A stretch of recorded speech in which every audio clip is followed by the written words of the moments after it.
Thank you. Thank you. Thank you. Thank you. Thank you. Thank you. Thank you അല്ലെങ്കിൽ നന്ദി പറയാൻ മറക്കാറുണ്ടോ?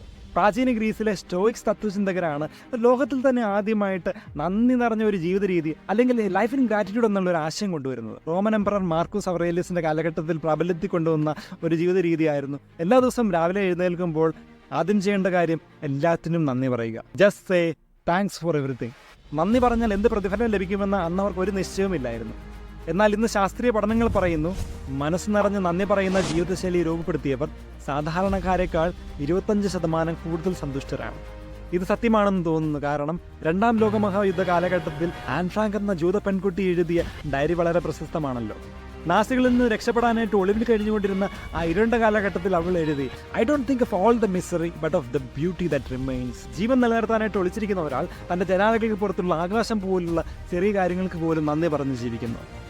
ആ നന്ദി നിറഞ്ഞ ജീവിതമായിരിക്കാം അവൾക്ക് ആനന്ദം പകർന്നത്. മാർക്കൂസ് അവറേലിയസ് എന്ന റോമൻ ചക്രവർത്തി പണ്ട് പ്രോത്സാഹിപ്പിച്ച അതേ കാര്യം ഇന്ന് പഠനങ്ങളുടെ അടിസ്ഥാനത്തിൽ ഇന്റർനാഷണൽ ഡേ ഓഫ് ഹാപ്പിനെസ്സിനോടനുബന്ധിച്ച് യുണൈറ്റഡ് നേഷൻസ് പ്രോത്സാഹിപ്പിക്കുന്നു.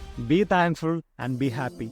ഈ ജീവിതം എന്നൊക്കെ പറയുന്നത് ഒരു ക്യാൻവാസ് പോലെയാണെന്ന് തോന്നുന്നു. ബ്ലാങ്ക് ആയിരുന്ന ആ ക്യാൻവാസിനെ നമ്മുടെ മാതാപിതാക്കൾ, കൂട്ടുകാർ, നമ്മുടെ അയൽവാസികൾ, പഠിപ്പിച്ച അധ്യാപകർ, ജീവിതയാത്രയിൽ കണ്ടുമുട്ടിയവരൊക്കെ എന്തിന് ഈ പ്രപഞ്ചം മുഴുവനും ചേർന്ന് നമ്മുടെ ജീവിതമാകുന്ന ക്യാൻവാസിനെ ഒരു കളർഫുൾ മാസ്റ്റർ പീസാക്കി മാറ്റുകയാണ്.